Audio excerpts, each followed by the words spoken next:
All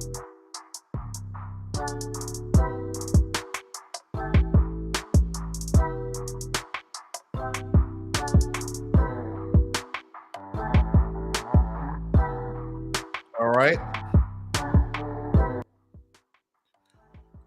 Good evening, everyone. This evening, I really want to cover the situation or the court case or the criminal case of Brandon Miller's quote unquote accomplice within a shooting, and which actually ended up being a murder. Now, depending on the news sources that you guys look at, you will see that how some news stories can sway your opinion. An Alabama basketball star allegedly supplied the gun in a murder. Why is he still playing? So, on one hand, they question did he supply a gun in the murder? And if he did, then why is he playing? Or if he didn't, why is he playing? And I don't want to even go into the weeds with this particular story because we see the source here, family, the Guardian. Well, when I go over to CNN, I see Brandon Miller, who is cooperative witness in shooting, overcomes hostile atmosphere in career best performance because through the game, there were people, and they had this. I believe they had this game in either. I think it was in South Carolina. I think it was an away game. So people were booing, people were cheering, and this is behind the alleged straw man holder, the straw man gun holder charge that Brandon Miller did not receive. Now, what's important here? After Wednesday's game, Alabama coach Nate Oates rolled back on his previous comments he had made about Miller's connection to Harris' death, including that the 20-year-old hasn't been in any trouble. He hasn't been in any trouble. Not is he in any type of trouble on this case. So the coach made some very confusing, inflammatory comments about the connection that Brandon Miller could have had without any evidence, without any facts, without any details of the actual situation that occurred. And that was his coach. But of course, he rolled back those comments when the evidence and the details of the case came back. And these were his comments. And of course, the very next day, Brandon Miller played against the game, and he was a very intricate part of the game. He scored over 41 points. Up until that point, that's his career best. He's the second leader scorer on Alabama, which Alabama is ranked number 2 in the country. And the only reason I'm kind of giving you some of these details is because I feel like if any other black person was in this situation in Alabama, in South Carolina, then this would have turned out very, very differently. This would have turned out Brandon Miller being incarcerated, Brandon Miller charged with accessory to murder. Do I believe his star status have helped him in this particular situation? Absolutely. Am I mad at that? Absolutely not. Finally, other black people can get privileges, not because they just play basketball, not because they're entertainers, just because they're black. How about that? Because we're going to dive in some of the details on how black people are 7.5 more times convicted of crimes they didn't commit. And at a 53 or 55%, black people are exonerated. That already tells you half of the black men in jail are probably innocent, or they had inflammatory charges, meaning that something of someone white or Asian or Hispanic would have received 3 to 5 years. The black person is receiving 10 to 15 years. Those are large, disproportionate disparities when charging black folk. That's very important. Good afternoon, Jermaine Anderson. Nice to see you, sir. Okay. Well, we got to dive down some of the details, and I don't want to go into the weeds about this family. I just want to hit you with the big nuggets here so you can make your own conclusion. While Alabama's Brandon Miller has not been charged with a crime, okay? It says, while Miller hasn't been charged with a crime, Tuscaloosa Chief Assistant Director Attorney Paula Whiteley said, there's nothing we can charge him with, okay? On Wednesday, that statement should suggest that Whiteley and her colleagues lack sufficient evidence. They lack sufficient evidence to prove that Miller's intended to assist in a crime. Why is this important, family? When did law enforcement ever have sufficient evidence to incarcerate a black person?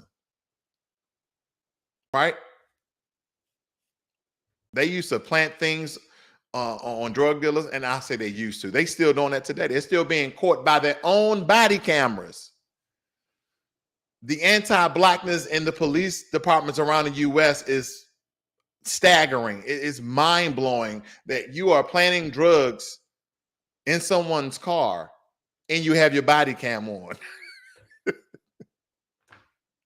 But when you live in a system of white supremacy and you have those race soldiers in place who support that system, this is what you get. You get stupidity. Let me carry on. They're saying they don't have any evidence that he knew what the gun would be used for. Okay, they're talking about Miller. He didn't have any evidence. Like, we don't have any evidence that Miller actually brought the gun for Davis to shoot Harris. These are just names within the story, right? There's a dispute. You got a guy named Miles Davis, and then the person who got murdered with this whole situation is named Harris, okay? It states here that a Georgia criminal defense attorney who has been following the case, he states, they will have to prove that when he provided the gun to the third party, he was knowingly participating in some kind of criminal act. If he didn't know that, and there was nothing else illegal about the transfer of the weapon, then there's no crime. Now, I really wanted to dive into Alabama's gun laws. Like, do you have to have a concealed carry? But since it was a red state, I'm just going to already assume that they go off a constitutional carry. As long as you're 18 years of age, you can carry a gun. So I'm just go off of that because they said there was no crime, right? And I don't believe this freshman out of Alabama, who's probably anywhere between the age of 17 and 20, that he actually has a gun, a concealed handgun license, right? Let's move on. I'm just pointing out the nuggets here, family. It states here that Miller, the leading scorer for the second-ranked Crimson Tide and a possible lottery pick in the upcoming NBA draft. These are important. He's the leading scorer. I thought he was the second leading scorer, but he is the leading scorer on the Crimson Tide. Said he was already on his way back to the nightclub to pick up Miles, his friend, right? I think Miles is another guy that was on the basketball team as well. He said, according to Stanbridge, his attorney, when Miles texts asking Miller to bring his gun, by then, Miles and longtime friend Michael Davis had already allegedly encountered Harris and her boyfriend, okay, outside the club and got into a disagreement. Now, Davis danced in front of Harris's black Jeep and tried to get her phone number. These are lessons being taught while this court case, family. This was all a dispute about a disagreement or misinformation, but it had to do with someone trying to get somebody's number. Think about that. Someone lost their life behind this. And unfortunately, this basketball star has got caught in the middle of it. Okay? I'm going to go back just a little bit so you can provide more context with this. Now, he's on his way back to the club. This is Brandon Miller. He says by then, Miles and longtime friend Michael Davis had allegedly already encountered Harris because he was on his way back to the nightclub, the basketball player. Then he states, Davis danced in front of Harris' black Jeep and tried to get her phone number. Okay, Harris's boyfriend told Davis to move on. He's like, nah, man, move on. These guys are trying to get his girlfriend's number while her boyfriend is in the car with him. You see, that's that dusty. I'm gonna let it go. I'm gonna let it go. All right. When Miller arrived at the scene, Miles told Davis where the gun was, and that was a round in the chamber. Minutes later, Davis allegedly shot into the victim's Jeep, striking Harris in the face. Harris' boyfriend, Cedric Johnson, allegedly returned fire, wounding Davis. So already, family, we have Brandon Miller, the basketball star. We have his friend Miles. We have his friend Davis, right? That's already three people, lives being affected. Then we have hers and his girlfriend in the car. That's five people. And then Cedric Johnson makes six out of this whole debacle. Sanders did not dispute that Miller was present when the shooting occurred, but said he never got out of his vehicle or interacted with anyone in Miss Harris' party. Miller never touched the gun, according to Stanbridge, was not involved in his exchange from Mr. Davis in any way, and never knew that the illegal activity involving the gun would occur. That's the best thing that brother could do, is stay in the car or leave the scene. And I'm very, very shocked. I'm very surprised as I comb through the evidence and the information online, family, that they did not charge Brandon Miller. It's staggering to me because I'm surprised they didn't come up with a charge like straw man gun holder. Because we understand when we refer to this guy right here, the man who straw purchased a rifle for Kyle Rittenhouse takes a plea deal and avoids jail. And the difference between this is, in the Kyle Rittenhouse case, the straw man actually knew that Kyle Rittenhouse was underage, that he wasn't lawfully and legally to carry an assault rifle, but he still bought the weapon for him anyway and still avoided jail time. So when I look at a case like this and you do the compare and contrast, and you see the white supremacists support Kyle Rittenhouse, but when this brother was playing a basketball game, he got boos for no reason. And he kind of like, anytime he touched the ball, boo, you was accomplice in that murder that we really don't care about and know because it all involved black people, but we're going to boo you anyway because that's the right thing to do.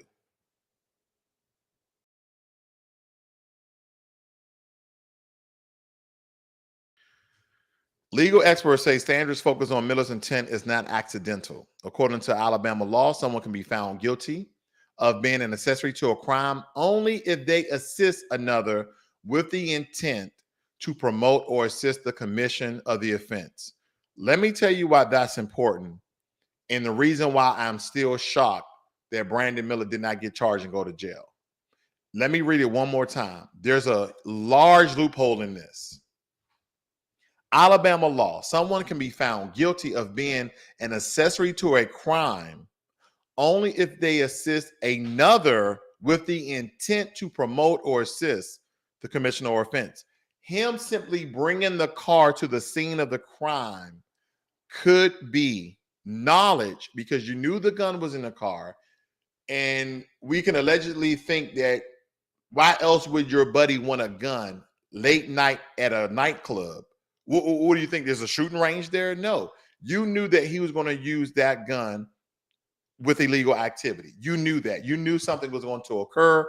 And again, they in the system of white supremacy and charging black people unjustly, we know that they stretched the lie even further.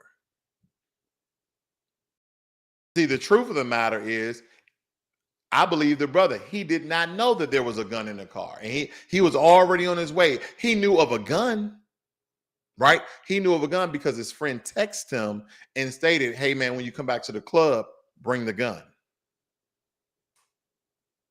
Because Alabama basketball star Brandon Miller probably like, hey, why do you want me to bring the gun? He's already a 1, 2, or 3 NBA draft pick. I know the brother's smarter than that. I'm gonna give him the benefit of the doubt because when all these, I won't go there. I won't go there. I'll leave it alone. Let me move on, family. He may have made a bad choice doing what he did, but there's apparently no evidence that he had knowledge of what the gun was going to be used for. See, he didn't even know what the gun was going to be used for, or at least they don't have any evidence. I like to play this twofold sometimes just to make it a little bit more interesting. But I believe the brother, he did not know essentially that the gun could even be in the car. No evidence that he had knowledge of what the gun was going to be used for. Birmingham-based criminal defense attorney Thomas Spina told Yahoo Sports on Wednesday, can they prove beyond a reasonable doubt that he had a specific intent to aid and abet in the death of this young lady? I think they can think they can't, and that's why they didn't charge him. Family, you've seen Black people get charged with no evidence and no crime. So again, I'm happy for the brother. I'm not hating, but I have to look at the duality in this court case, in the situation here, because this is Alabama, and Black people in Alabama around the country, but Alabama are always wrongfully accused and incarcerated and always serve part of their sentence. But in this case, he didn't serve any jail time. To charge him with a crime, they will have to prove that was the purpose in using the vehicle that way. See, they will have to prove it, right? Now the law is being upheld. I wish every Black person in this country can receive the same sort of justice that Brandon Miller received. That's what I wish. That's what I wish.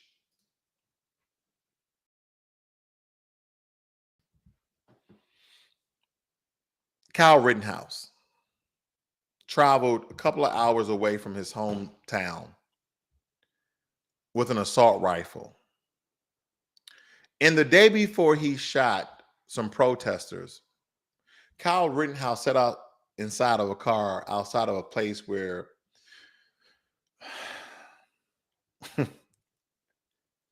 they were, rioting, family. They was going inside the store, taking items out. And Kyle Rittenhouse and a friend was sitting in the car.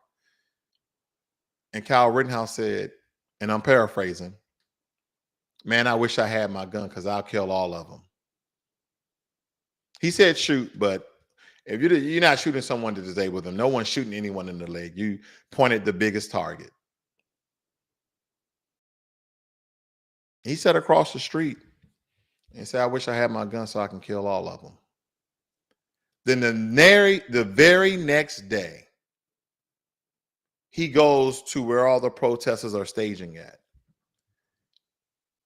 He has an AR-15 in his hand and a little fanny pack on his butt, on his side. And he states, I'm here to help. Does anyone need any medical assistance? Kyle Rittenhouse is not a medical assistant. He's not a nurse. He's not a doctor. I don't even know if he took first aid. And then the first sign that people were really figuring out why Kyle Rittenhouse was there, he opened fire on them.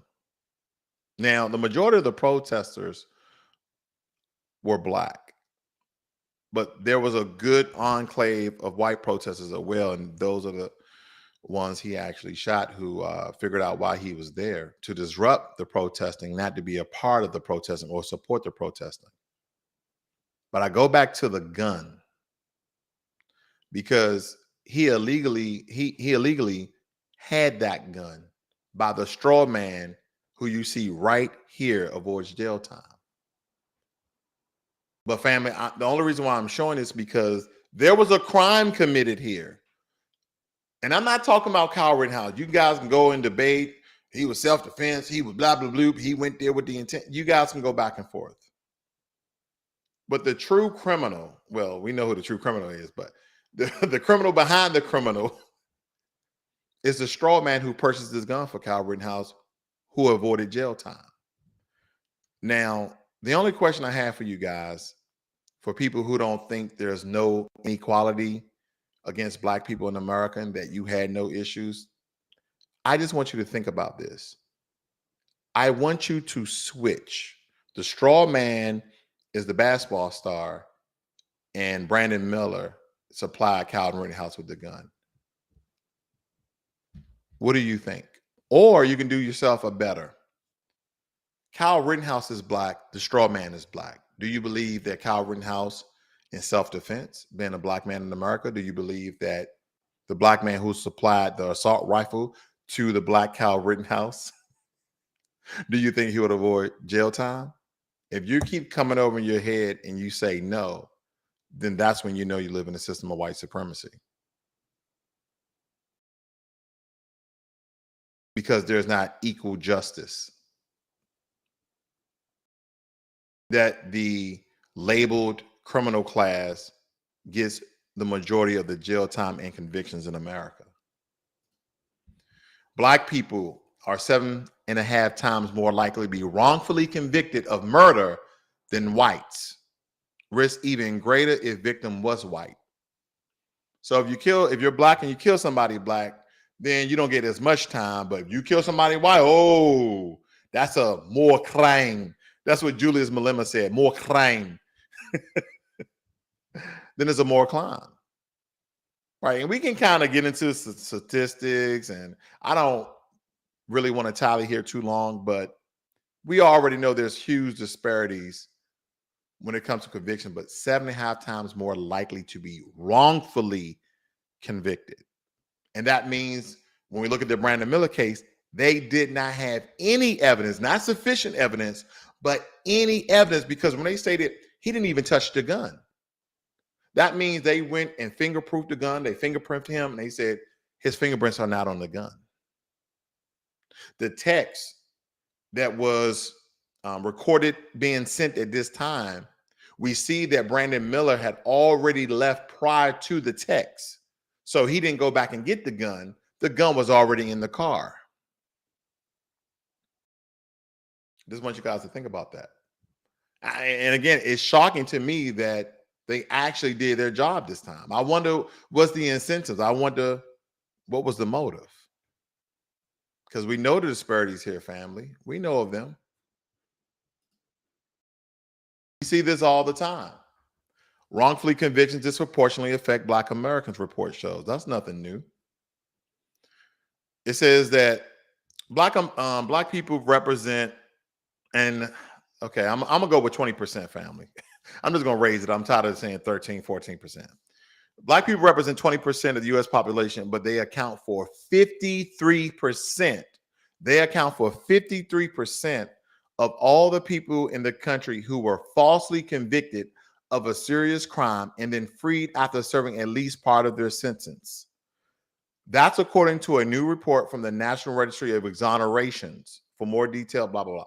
So can I go off on a limb here? Can I stretch this just a little bit and state that half of the Black people that are in prison and jails are innocent? Would you guys allow that from me? So the report found that Black Americans are about 7 times more likely than white people to be wrongfully convicted of 3 major crimes. So that's homicide, sexual assault, and drug offenses. Boom, stop right there. Who are the ones that are bringing drugs inside of this country? Who are the ones committing all the murders? Who are the ones who are doing all the sexual assaults?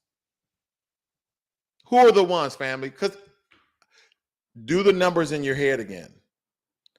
I know I'm going all around the world with the numbers.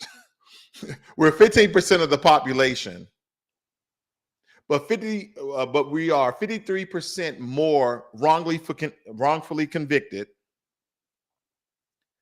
And then we're 7 times more likely to be wrongfully convicted. And the 3 major crimes are homicide, sexual assault, and drug offenses. Can we do a little bit math here and say that, as we've been telling Black folk for a very long time, we are not the criminal class in America? Based upon the percentages, whites complete more homicides, whites complete more sexual assaults, and whites have more drug offenses than Black people. Because a lot of times, family, you have to look at the disparities from incarceration, not from what we just have on the street. Because once we go here, we state that 53% of all people in this country were falsely convicted as a serious crime. Black people, 53%. That means that we have a large percent, over 40% of Black people in jail for their crimes, while the other 53+% are innocent. are innocent. And I know some people like to go with the simple numbers, which is always an easy trope because, oh, well, there's many white people, this many black people. And that's why the census, they do these things in percentages because you can't go by hard numbers because no one race is equal in demographics as far as numbers are concerned than others. So if whites are what, 65, 70% of the population, Hispanics are around 19 to 20%, and we're around 15 to 16%. But then we look at the exonerations in this country, right? Because they have all these statistics that I'm looking at here. And I didn't want to go through this too far with you guys. But when we look at these things, family, and we do the numbers, the exoneration report has some disturbing numbers on the rate of exonerations. Black people represent, again, I told you they've thrown around these numbers, right? Let's just go with 15. Black people represent 15% of the population, but account for 53 of 3,200 exonerations in the registry as of August of last year. 53% of the 3,200 exonerations. More evidence came about. That's what some people will say. They all just suppress the evidence or bury the evidence or drown the. But just tell you how many of our brothers and sisters are in jail wrongfully. There's a joke that I heard for people who are in jail. They say, they always say, hey, man, why you in? Oh, no, man, I'm innocent. And everybody will laugh. But a lot of the people who were saying they were innocent, look at this family, at least 53% of them were.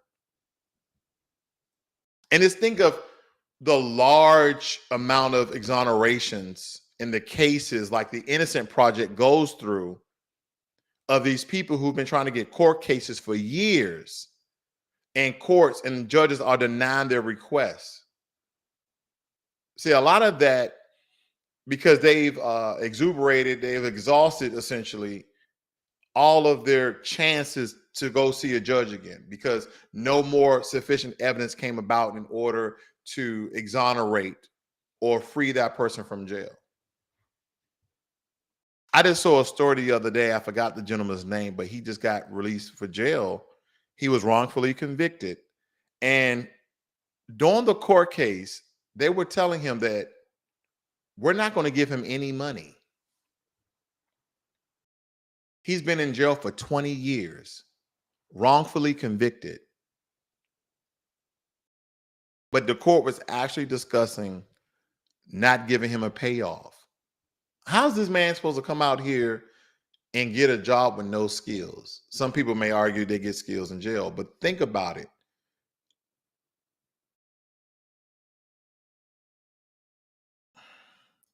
Family, it's important that we support our own. It's important that we do our research and find out the facts and the evidence before we, in public opinion and on social media, start to convict our own before we have any of the evidence. It's similar to the Jussie Smollett case, where where he first was telling a story that he went out to Chicago around 2 a.m. the subway to get a sandwich, and these two white guys with masks on jumped him and called him these homosexual names and things. And that's the way we need to react on every case, because when he first told that story, black people were like, I don't know, Jesse. What negative 16 degrees, 2 a.m., subway, Chicago. That don't sound right. We're not gonna say nothing, but yeah, that don't sound right. And a lot of black people was not behind Jussie Smollett. We just didn't say nothing. Okay, let them do their work. But the problem sometimes is that we will convict our own before we know the details of the case, before we have any evidence supporting the charges. And that's what's important. And a lot of times you can support your own just by not saying anything. Just by not saying anything. People excuse me, people that you work with, people that you socialize with, um, just keeping your mouth shut and not convicting your own in public opinion. Very, very dangerous. It's very, very dangerous. Well, family, that's all what I have for you guys today. I don't know if you guys are aware of that story. Very, very important story, I believe. I'm glad the brother got justice and that he wasn't wrongfully convicted. You guys have a great and wonderful day, and I'll see you guys on the next one. Peace.